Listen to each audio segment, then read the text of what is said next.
Alright, this is the tutorial for Worksheet E for Chapter 7. And the first part of this tutorial is about empirical formulas. An empirical formula is just a reduced formula. We've already studied that with ionic compounds. We were told earlier in a previous chapter that we were not allowed to reduce molecular compounds. Remember, molecular compounds start with a nonmetal.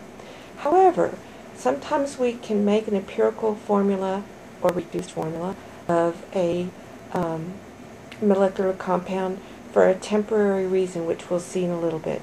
So we're going to just go ahead and do some matching, and we're going to see how a 6 to 9 is the same as 2 to 3, right? Okay, let's go to this one. 4 to 6 is the same as a 2 to 3. 10 to 22 is the same as 5 to 11. 686 would be the same as 343. 69 would be the same as 23.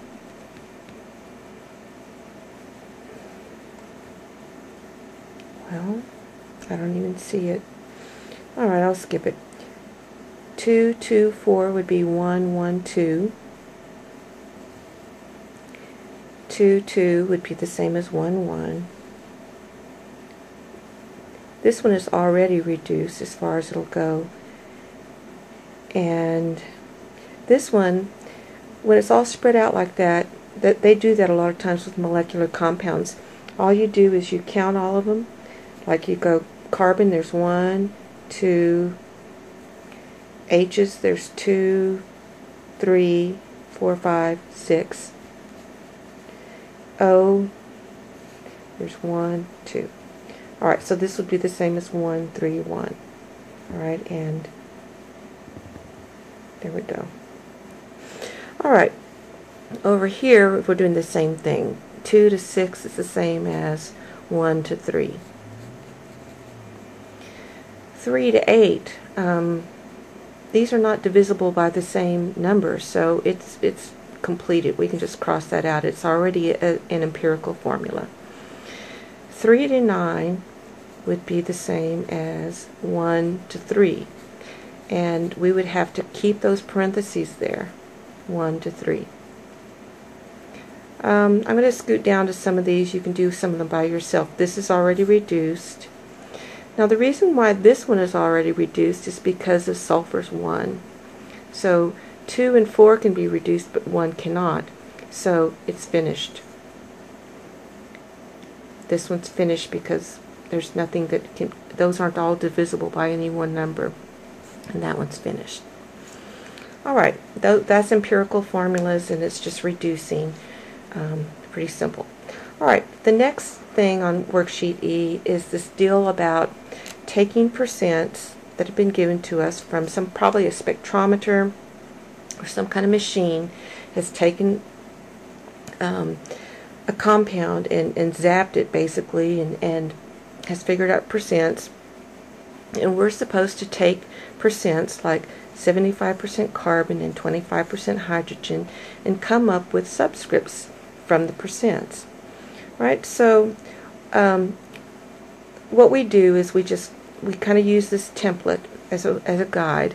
We write down what we know, carbon in 75, hydrogen in 25.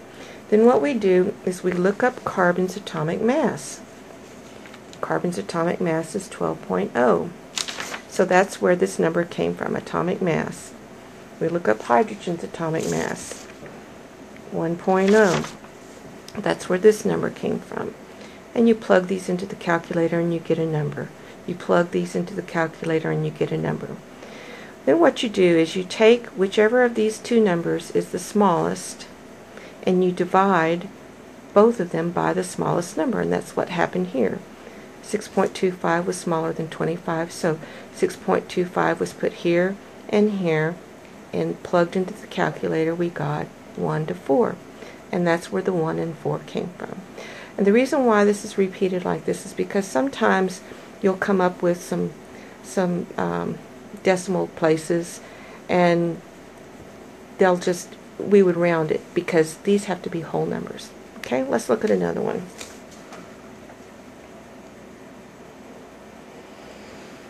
Okay, so we just repeat the information we've been given. So let's just say we've been given this information from the spectrometer.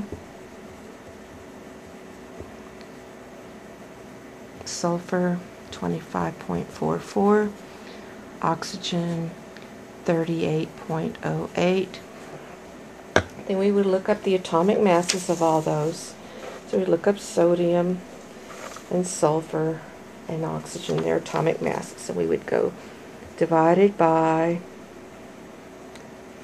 23.0 divided by 32.1 divided by 16.0. That's the one. Alright, then we just plug them into the calculator and we write down what we see. So this one was 1.586. This divided by this was 0.7925.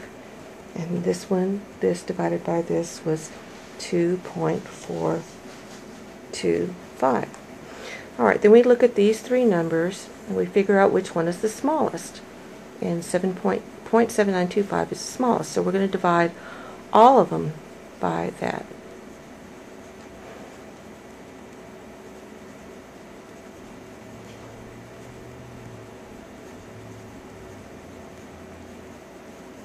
Alright, and when we plug those into the calculator, well, obviously this one's going to be, this divided by this is 1. This one comes out to be 2 point something something, I don't remember what, and this one comes out to be 3 point something, and rounded that'd be 213. So 213. Alright, I want to show you how sometimes rounding, we really can't round like 1.5 to 2. We really can't when we're doing subscripts. And of course subscripts can only be a whole number. And when you have an answer that's just right in the middle between 1 and 2, or right in the middle between 2 and 3, that's why these two last questions are a little bit different looking. So we're just going to do one of them to see. Alright, so we're going to do number 10. Sodium 29.1, sulfur 40.5, oxygen 30.4. Remember, we're going to divide them by their atomic masses. Okay, so sodium's atomic mass is 23, sulfur's is 32, and oxygen's is 16. So 23.0, 32.1, 16.0. And these come out to be, after we've divided them with the calculator, these come out to be 1.265, 1.261, and 1.9. Alright, so the smallest one of these three is the middle one in this case. So we're going to divide all of them by 1.261. And by the way, our book prefers that we have something like 4 digits in our answer, if possible. Alright, so after we punch those into the calculator, we get 1, and then 0.996, and 1.5. Now this is the one that is not going to be good to round. We can't really round this to 2, we can't really round it to 1, because it's just right in the middle. So what's recommended is that we're going to get rid of this 0.5, 1.5, by multiplying this whole thing by 2, because we want a whole number. So we would say that's 3. Well, we're going to have to do all of them, times 2, times 2. We're going to have to multiply all of them times 2. So 1 times 2 is 2. 0.996 can be rounded to 1, so 1 times 2. So then our subscripts would be like this. I'm going to just show you one more time down here. I'm not going to do the whole thing, but this answer comes out to be 1. This answer comes out to be 2.5.